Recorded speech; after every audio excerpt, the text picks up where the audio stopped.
Bonjour, je suis le docteur Rimou Salah, chirurgien maxillofacial installé à Del Ibrahim et consultante à la clinique Al-Azhar. Aujourd'hui, je vais vous présenter une des malformations les plus fréquentes en chirurgie maxillofaciale, sont les fentes labiales et vélopalatines.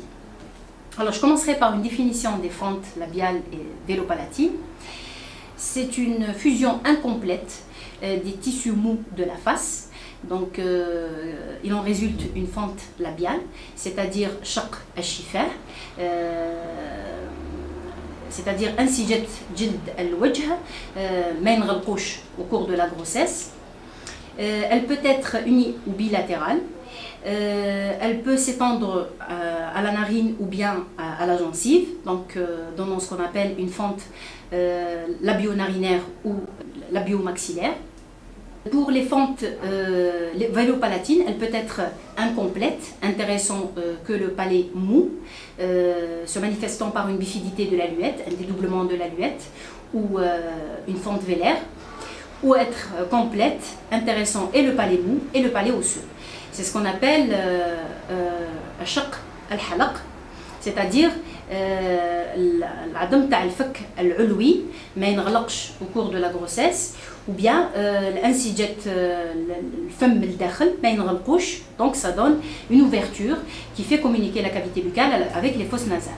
Sur le plan pathogénie, les causes sont encore mal établies.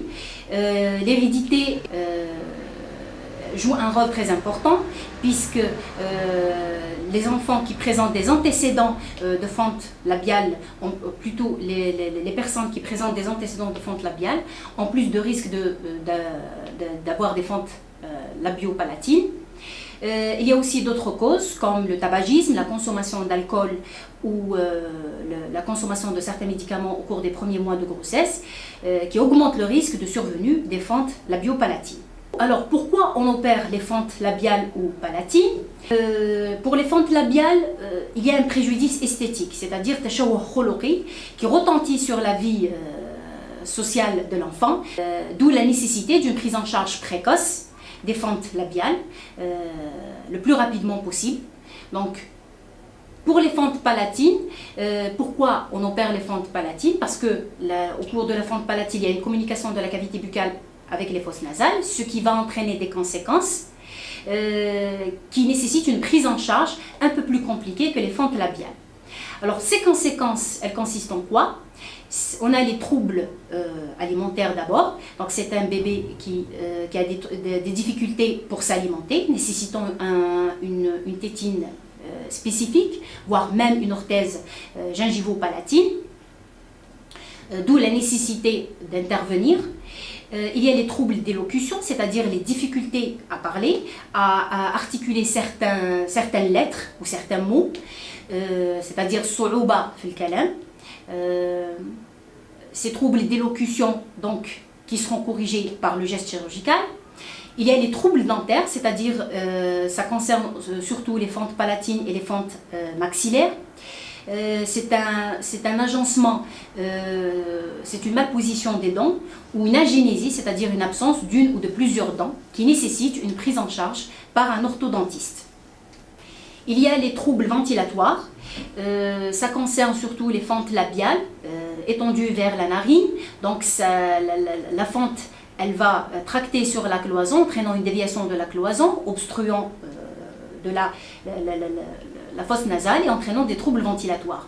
Ces troubles ventilatoires aussi retentissent sur l'oreille, se manifestant par des otites à répétition, donc ce qui nécessite une prise en charge régulière par un médecin ORL qui va détecter ces otites, puisque c'est des enfants qui sont sujets à des otites à répétition, et si on ne diagnostique pas ces otites, on ne les prend pas en charge, elle évolue vers l'otite séromuqueuse chronique, et puis vers le cholestéatome et vers la perte de l'audition.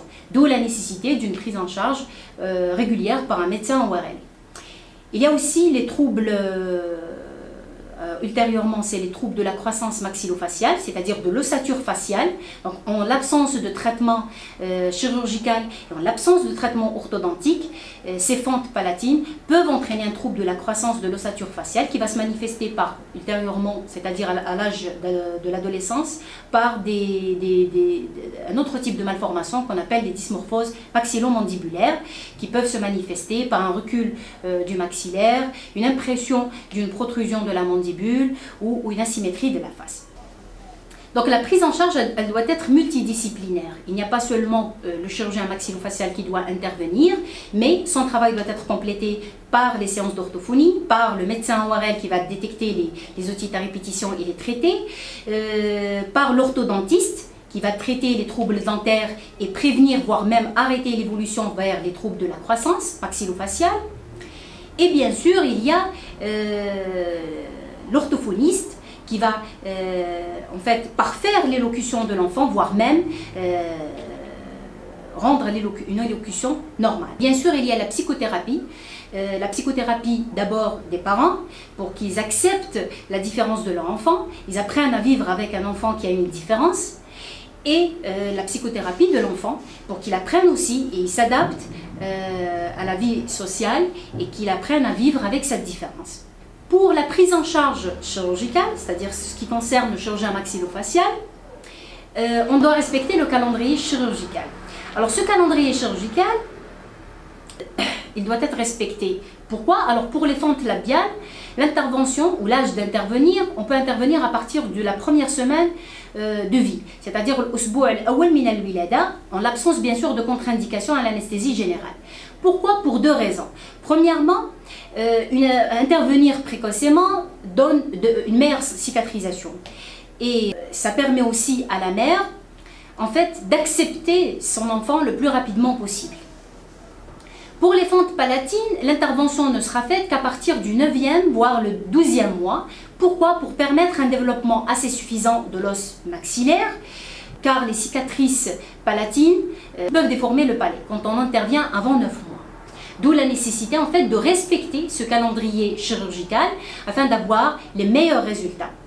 Et il faut savoir aussi que la prise en charge, mis à part les fentes labiales, où la prise en charge elle est pratiquement chirurgicale, pour les fentes palatines, la prise en charge elle doit être multidisciplinaire. C'est-à-dire il y a la prise en charge par le chirurgien maxillofacial et qui sera complétée par l'orthophoniste vers 4 à 5 ans.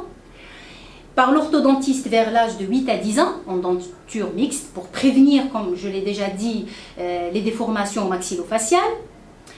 Par le médecin ORL pour détecter les infections ORL qui peuvent mettre en jeu l'audition de l'enfant. Et le psychologue, afin de permettre à l'enfant et à son entourage d'accepter cette différence. Donc la prise en charge de l'enfant, elle commencera par une consultation en chirurgie maxillofaciale, complétée par une consultation pré-anesthésique. L'enfant sera opéré en l'absence de contre-indication sous anesthésie générale. Il pourra sortir le jour même en l'absence, bien sûr, si son état de santé le permet. Sinon, on préconisera une hospitalisation de 24 heures. Il sera suivi pendant plusieurs mois pour suivre l'évolution de sa cicatrisation et détecter une éventuelle complication. Il sera revu vers l'âge de 4 à 5 ans pour apprécier son élocution pour les fentes palatines et pour apprécier son élocution et détecter un trouble d'élocution.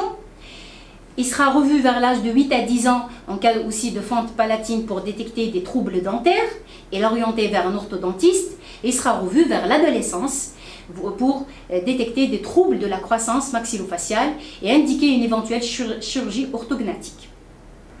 Alors pour toute consultation, vous pouvez vous adresser à la clinique chaque mardi après-midi. Pour tout renseignement, vous pouvez me contacter sur mon numéro ou sur ma boîte mail qui sera affichée au bas de l'écran. Et on se reverra pour d'autres vidéos. La passion du métier et des hommes au service de la santé.